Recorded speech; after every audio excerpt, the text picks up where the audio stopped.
So let's get into the themes. First up is school shooting. So to me, I know there's been lots of conversation about what is this movie really about, which I think is part of the reason I've gotten a bit irritated with it. Mm. Because many times it felt too much like a movie that is too aware of the potential internet discourse that's going to follow it and is planting things to see that without any intention for real thematic follow through. And I really dislike that in modern filmmaking. It is clearly an allegory for school shooting. I've seen that the director, Zach Kreger, he's gone back and forth. One day he says, "Oh, yeah, it is." The other day he says, "No, I have no idea why you would think that," even though I had a giant AK-47 above the house where the kid was holding multiple kids from his class in. To me, it is a school shooting allegory because of scenes like that. And I would even go further and I would say that the aunts, the great aunt Gladys that is in the house, I read her as a symbol for a gun that's in the house. Oh wow, interesting. You didn't see that coming, Interesting. did you? In fact, I Interesting. was surprised coming out of the movie that I haven't seen a single person say that. I've seen lots of different people's takes on how you could read this as a school shooting allegory, and I've seen people suggest what they think Aunt Gladys represents. I've seen people say abuse. I've seen people say family secrets. I've seen different things, but I haven't seen anybody say that she's a gun. She's a gun in the house. That's crazy So to me. she is. That's what she is, right? I, So you know it's a thing that a lot of school shootings that happen is because some kid gets access to a weapon in his family's home that is not being properly controlled, or the boundaries between it and the child have not been set clearly by its parents. And Gladys comes into the house one day. The dad is saying all sorts of stuff about it and telling him about how he needs to navigate around her, but he doesn't put in the right steps to protect his son from her and her influence properly. And ultimately, he ends up being used by her to take away all the children in his classroom. She is the gun. Mm. So you think Alex is the equivalent of a school shooter in this Oh, movie? 100%. Why Okay. else do they keep on showing us that he's being bullied and isolated? Mm. Why else do they keep showing us that the dad, who, Archer, who is played by Josh Brolin very attractively, he is trying to get his kid back? Why do they show us the kid at the end? And why do they show like this sense of guilt, right? Is because that kid has been terrorizing him in school. He feels isolated. That's why they keep on showing his teacher, Justine, is trying to reach out to him. But they also show that the school systems in place kind of stop her from doing proper Safeguarding. safeguarding of a troubled kid. Mm. And he loses it one day. Mm. And he takes all their lives. That's how I read it. And that's why at the end he still ends up controlling a lot of these people. Mm. And they keep it ambiguous, exactly like who is still able to speak and who still Exactly. has their consciousness. And that's where this whole metaphor loses me in general, because I think that by the end it all kind of collapses in on itself no matter how you interpret it. Mm. But that's how I read it. I don't think that's actually the objective take, because I haven't seen anybody suggest that, including the director, but that is literally how I was watching that film. Okay. Wow, that's really interesting. I guess that's the beautiful thing about film, isn't it? Everyone can have their own different interpretations. You're right. I think you're the only person who I've heard have that opinion. But to be fair, it's although I don't agree with your outcome, a lot of the logic and the reasoning behind it is very similar to my take. So for me, I don't think this movie is about school shooting. It's really annoying me that people are saying it is about school shooting. I had only seen Zach Kreger say that it isn't about school shooting explicitly. I'd never seen him kind of flip flop about it. But now that you're saying that, that might change my opinion a little bit. I read this movie as exploring a number of different themes. But if we want to go with the dialogue around what does Gladys mean, what is Alex's character trying to depict here, I think Gladys is the symbol of either an addiction or an abuser in the house. And so I read Alex's character as a symbol of how, or I read this movie in general as a allegory for how we as a society fail vulnerable children. So when you have children like Alex who have an abuser in the home, whether that's their parents or their whoever it may be, in this case it's his aunt, the way how, as you mentioned, Justine is not able to do the safeguarding she needs to do. The school gets in the way because of the complicit behavior of Marcus, the president of the school. I just felt like people jumped the gun with the gun symbolism, because I don't think the existence of an AK-47 alone with the 2:17 ratio on it is enough to indicate that this is a school shooting movie for me. And maybe it's So what does that indicate? because Archer, the father, has a military past. And this gets Okay. on to another point that I think this movie is addressing, which really resonated for me, probably because of my own personal experiences, and that is the depiction of grief.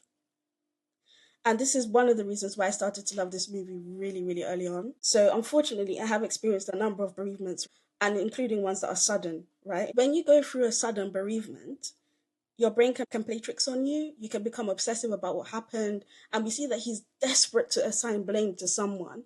And unfortunately for Justine, she becomes the vessel of that anger.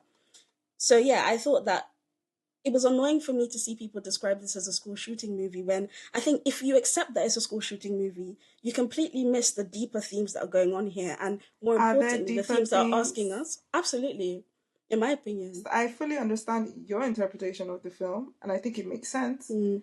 Krieger, am I convinced he was really going that deep with this movie? I'm not sure. I'm not sure I'm And let me tell convinced you the by him. reason why. Let me tell you the reason why I think he is actually. And this goes to another one of our themes we have here around alcoholism. So, like you, after watching the movie, I wasn't entirely sure what the message was supposed to be. I understand that they're discussing certain themes, but what's the actual message here? And when I went to go and look up Zach Kreger's opinions on this, the loss of his friend was a motivation behind this movie. And also because he says that he grew up with an alcoholic father.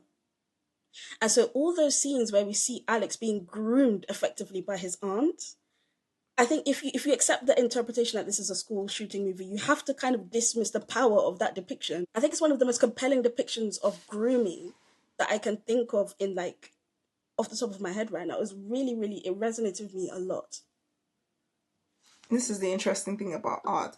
One of my main issues with this movie is I didn't care about any of these characters, and in particular, as terrible things were unfolding around them, none of them moved me. Mm. None. Not at any point in time. So, and I think if that doesn't happen to you while watching this movie, the movie can't work for you. But if it does, no matter all the other shenanigans going on, the movie will work for you, Mm. if that makes sense. So that kind of explains why you like it, and I Yeah. think I don't. I don't dislike the movie. Mm. It's not. I don't think it's a bad movie. To me, it was just like a shrug film.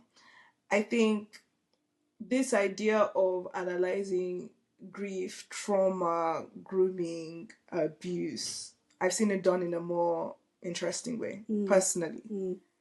And maybe I was just a bit pissed off at some of the wooey stuff that they were throwing out there for the first half of the film. And by Mm. the time they explain it by the end, I'm like, okay, you were just trying to get stuff to cut into a trailer and to go viral on the And that's internet. fair, actually. That's fair. And I just have very little patience for that. I've heard someone compare this with Us, and they said Us is basically the same thing. That Us is just throwing a lot of crazy things out there and then telling people, yeah, you can believe it's whatever you want it to believe. You can believe it's about immigration. You can believe it's about capitalism. You can believe it's about the downtrodden working class, but really it's not really about anything in particular. I don't agree with that criticism for Us, Mm. but I can clearly see it here. Now, that doesn't mean, like you said, that this isn't Zach Krager's actual real life. Mm. He's not really pouring his real life story into that. And maybe my lack of those kind of stories very close and personal to me is exactly why I wouldn't feel it in the same way. Mm. But I didn't. I did enjoy the depiction of anger. Again, Josh Brolin's anger, I felt it. I thought Josh Brolin was probably my favorite part of this movie. Performed very attractively, like I said. His frustration at the fact that other people don't seem to be feeling this panic and rage that he's feeling, I did kind of feel that, and I understand that. And I know that I'm the kind of person where in my real life at work, one of the things that frustrates me most is when I feel like other people just don't feel the urgency of righting it wrong the way I do. I also thought like the more simmering anger that existed in some characters, like the the cop Paul, was borderline terrifying to watch. Like his character scared the hell out of me. Like why are you so mad? I didn't like that character much because I felt like they built him up and then he died, and I was like, okay, Mm. so he's an angry, kind of corrupt, kind of violent cop. Okay. But I did see that theme of anger running through there. And I could see that Gladys, she's a character, well, depending on how you read her, who is angry that this is happening to her. I'm frustrated this is happening to her. And she's going to take it out on everybody, right? Mm-hmm. And in like insidious, dark, twisted ways. Mm-hmm. But again, it's like the trope of the old crone stealing little baby's youth to keep her alive. I was like, I Yeah. guess. I guess. That's why I had to tell myself that she's a gun to make Oh, things is more that interesting in my head. is that where that came from? I think I may understand why you really didn't like this movie, in the sense that if you need to care for the characters in any sort of way, this isn't a good movie for you, because I think that the characters are deliberately unlikable. Even Alex ends up becoming like an abuser. Justine is a car crash. She's an absolute car crash. She doesn't have any boundaries, even though we're low-key rooting for her because she's trying to save this poor kid. And unlike anyone else, she's probably the closest person to him in this movie, actually, apart from his parents who are, bewitched. The characters are deliberately unlikable here. And I think it's because Zach Cregger, again, he's not in the business of trying to make likable characters here. He's trying to tell a story about society. And I think the whole point of it is so that hopefully all of us can be introspective and understand which part of these characters we emulate. Because, for example, I think a really powerful motif here, which is one of the more subtle ones, is the banality of evil. I think the character that displays this the most is Marcus's character. He's the principal. He's the one that's making decisions here, and yet he's refusing to do anything to investigate the circumstances around this child. His parents are no longer coming to school. He's walking into school instead of being driven into school. And there was just no attempt to do anything about that.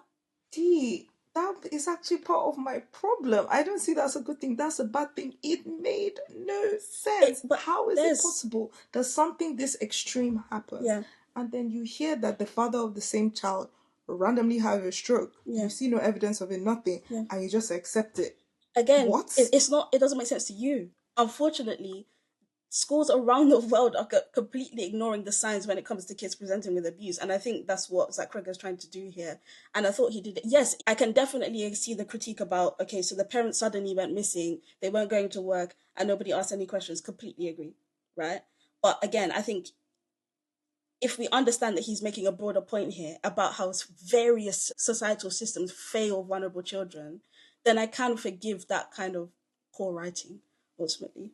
Fair enough. Not only does Gladys represent abuse in the home, I think the way how we see Alex's character evolve is a demonstration of generational trauma itself, right? So again, the movie is not trying to make us think that Alex is this completely innocent victim. Of course, he is a victim, but as we see, he goes on to become the witch. He's learned from Gladys. He's seen her abuse through her powers. He's now learned the skill and he's using it for himself. Did you say R. Kelly?